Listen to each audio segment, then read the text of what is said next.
इतिहास की दृष्टि में भारत भाग 21 आपके सामने पेश है, क्योंकि क्रमबद्ध 1980 के चुनाव के बाद, संजय की मृत्यु के बाद भारत के प्रधानमंत्री इंदिरा गांधी के सामने एक बहुत बड़ी समस्या और खड़ी थी, जो उन्होंने खुद ने ही इसको पैदा किया था। वो थी पंजाब की समस्या, आतंकवाद की या भिंडरवाड़े की, जिसकी परिणति इतिहास की दृष्टि से बहुत ही भयंकर हुई। हमें पंजाब के बारे में पहले थोड़ा उसका बैकग्राउंड यदि नहीं जानते हैं, उसके पृष्ठभूमि से हम वाकिफ नहीं है, तो हमें थोड़ा समझने में दिक्कत आती है कि हथियारबंद है, भारत में भी हुए हैं और जगह भी हुए हैं। उसका संबंध गरीबी से, भूखमरी से, इनसे है, बताया जाता है। लेकिन पंजाब सबसे संपन्न प्रांत था, भारत का अनाज भंडार के रूप में था। ये क्या कारण रहा कि यहाँ हथियारबंद अलग राष्ट्र की मांग तक ये लोग चले गए?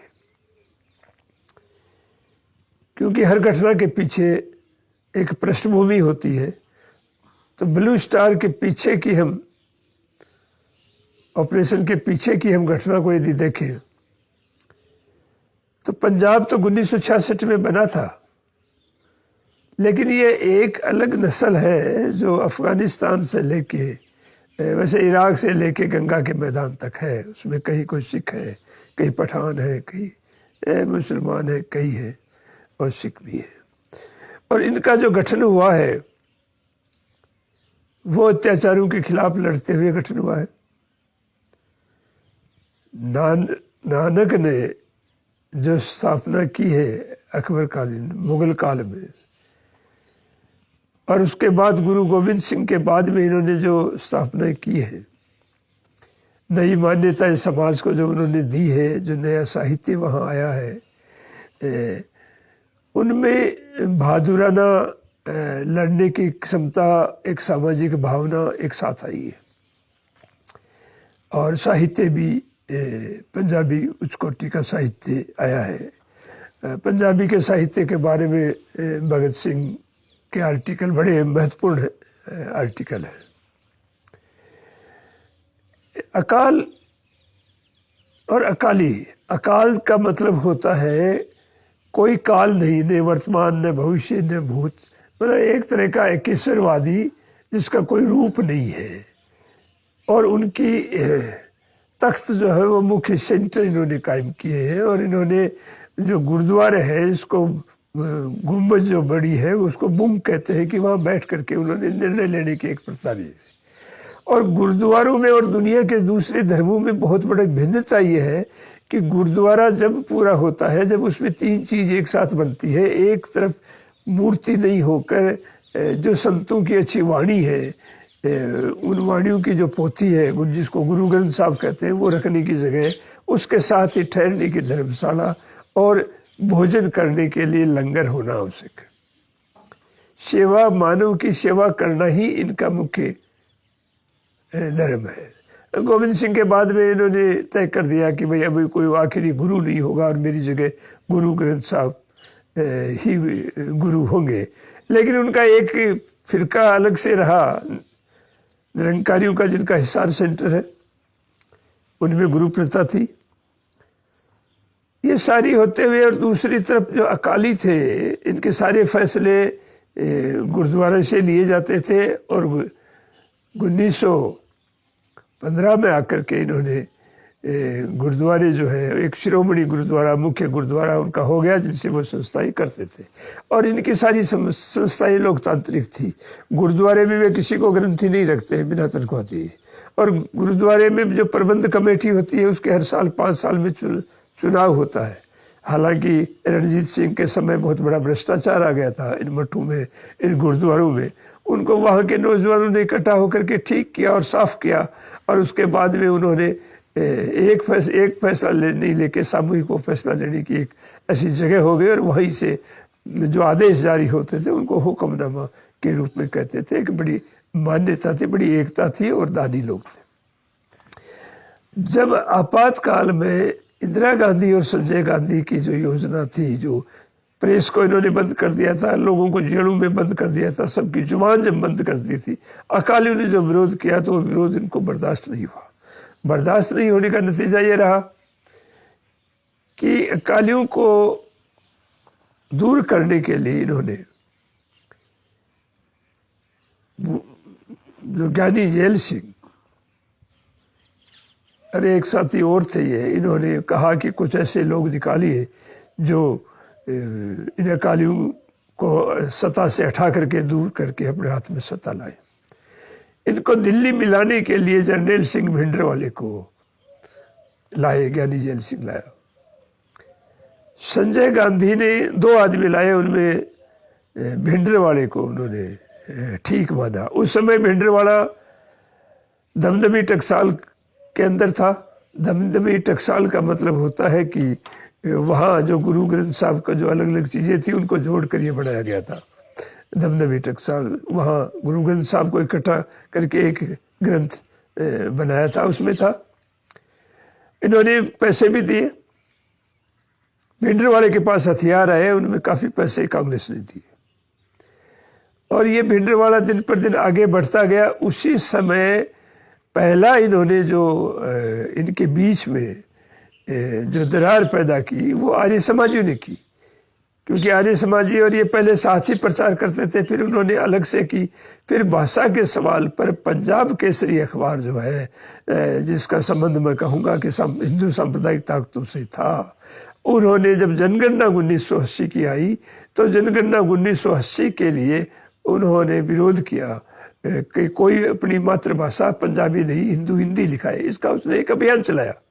तो उनके बीच में एक नई दरार पड़ गई। दूसरी तरफ केंद्र की ताकत से इन्होंने वहाँ भिंडरवाले जैसे को खड़ा कर दिया, हथियारबंद कर दिया, और बूटा सिंह को इन्होंने गृह मंत्री बनाया। इनके आपस में डिस्प्यूट चलते रहे। ये प्रकरण एकदम से उभर करके जब आया, जब लाला जगत नारायण की हत्या हुई। लाला जगत नारायण की हत्या में भिंडरवाले का भी नाम आया, लेकिन 4-5 दिन गिरफ्तार नहीं किया। फिर उसको गिरफ्तार किया तो उनके जमानत हो गई, जमानत मिल गई, और पार्लियामेंट के अंदर बड़ी उन्होंने कहा, बूटा सिंह ने, कि हमने जांच की है और वो किसी तरह का दोषी नहीं पाया गया है, और उसकी जमानत हो गई है। भिंडरवाला और आगे उग्र हो गया। पंजाब में बसों को रोककर हिंदू का कत्ल भी किया गया। उन्होंने एक योजना ऐसी बना ली, पृथकतावादी आतंकवादी योजना, कि पंजाब से हिंदुओं को अलग कर देंगे, निकाल देंगे, और जो बाहर जो सिख है उनको वहाँ ले आएंगे। क्योंकि पाकिस्तान के समय भी ये हुआ है, वहाँ भी उनको खूब कुर्बानियाँ देनी पड़ी है, लेकिन इनका एक पृथकतावादी जो हुआ वो भिंडरवाले के नेतृत्व में चला। थोड़े दिन बाद में भिंडरवाला जो है वो चला गया, अकाल तख्त के ऊपर चला गया। अकाल तख्त के ऊपर जाने के बाद भी तो वो और भी उग्र हो गया। इसको पूरा डिटेल में पढ़ने के लिए तो 3-4 किताबें हमें हर हालत में देखनी चाहिए। एक कुलदीप नैयर जो भारत का बहुत बड़ा पत्रकार था, उसने भी लिखा है। और उस समय बीबीसी से सतीश जेकब और मार्क टेली ने भी एक किताब लिखी है अमृतसर के नाम से, जिनमें उन्होंने बहुत डिटेल दी है। ये जब और आगे चलता रहा तो उसी दौरान पहले 66 में पंजाब बनने के बाद एक आनंदपुर साहिब प्रस्ताव पास हुआ था।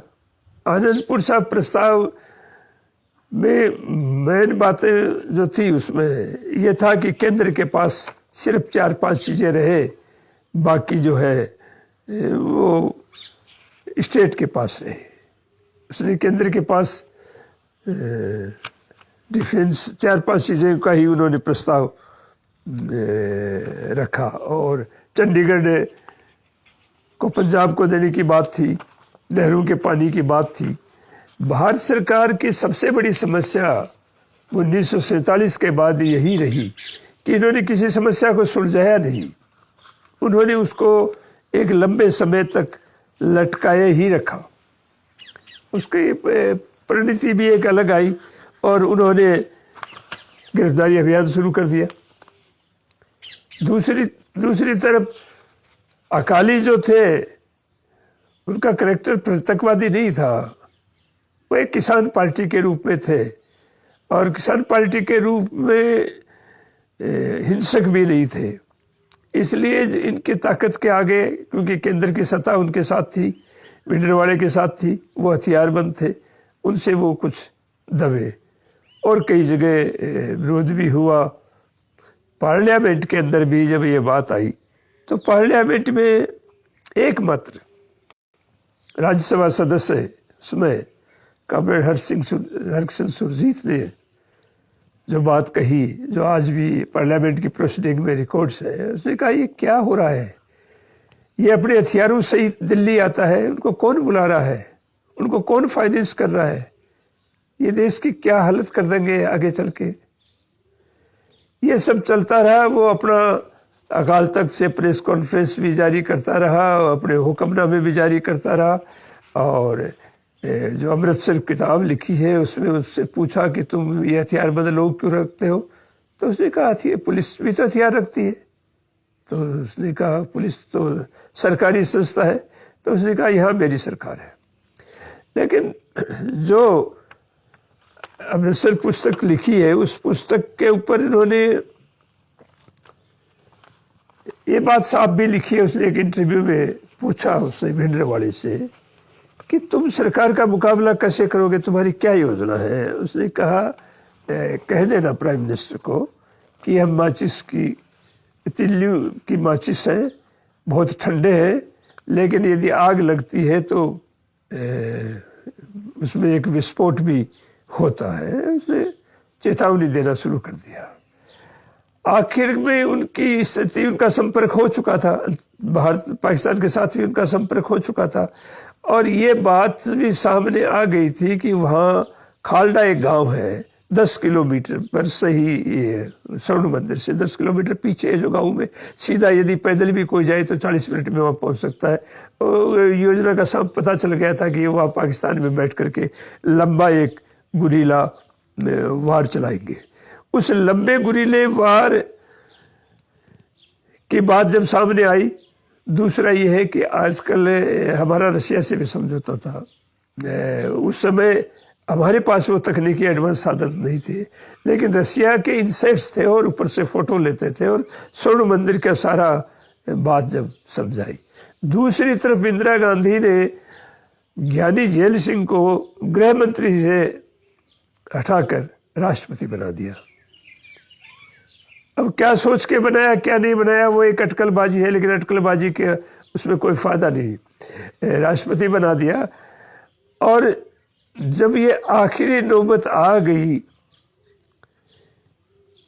करीब मई के लास्ट सप्ताह में कि अब ये पाकिस्तान जाएंगे, वहाँ अपना हेडक्वार्टर कायम करेंगे, और वहाँ से एक लंबा खालिस्तानी आंदोलन चलेगा जो बहुत लंबा हो जाएगा।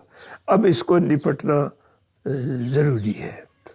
उन्होंने उससे पहले इन्होंने डीआईजी मत्था टेकने गया था, एक डीआईजी को भी मार दिया, और जब वहाँ 9वीं डिवीज़न को यह आदेश दिया या उनसे उनको भेजा कि आप ये ऑपरेशन आपको करना है, इसको खाली कराना है, तो 9वीं डिवीज़न वहाँ 5 जून को चारों तरफ उन्होंने कम्प्लीटली अपनी घेराबंदी, उन्होंने 1 जून 84 को सेना के हवाले कर दिया था, और 2 जून को इंदिरा गांधी ने जो रेडियो पे भाषण दिया उसमें उन्होंने कही कि अब भी मौका है, आप कोई समस्या है तो टेबल पर बैठकर बातचीत कर लीजिए। उसका कोई असर नहीं हुआ और 9वीं बटालियन 5 जून को शाम को 7 बजे उन्होंने कहा ऐसे नहीं निकलेंगे, यहाँ टैंकों का इस्तेमाल करना पड़ेगा। उन्होंने टैंकों का इस्तेमाल किया। टैंकों का इस्तेमाल करके उन्होंने 6 तारीख को और 7 जून तक उन्होंने कंप्लीट उसको खाली करवा दिया। जो भारत सरकार ने व्हाइट पेपर जारी किए हैं, श्वेत पत्र जो जारी किया है, उस श्वेत पत्र में भारत सरकार ने जो बताया है, उस भारत सरकार ने कहा है कि कुल फौज के 83 सैनिक इसमें मारे गए, 249 घायल हुए, 493 चरमपंथी और आम नागरिक मारे गए और 86 घायल हुए और 1592 की कुल गिरफ्तारी हुई। अब उसमें सबसे बड़ी बात यह रही कि एक राष्ट्राध्यक्ष के साथ इंदिरा गांधी ने इस ऑपरेशन के बारे में कोई सलाह मशवरा नहीं किया। जो इंदिरा गांधी के साथ जो सबसे नज़दीक में रहने वाली उसकी जो सहयोगी थी, पॉपुलर के नाम से उसने किताब लिखी है, बायोग्राफी लिखी है। उस बायोग्राफी में उन्होंने इसका हवाला दिया है सारा,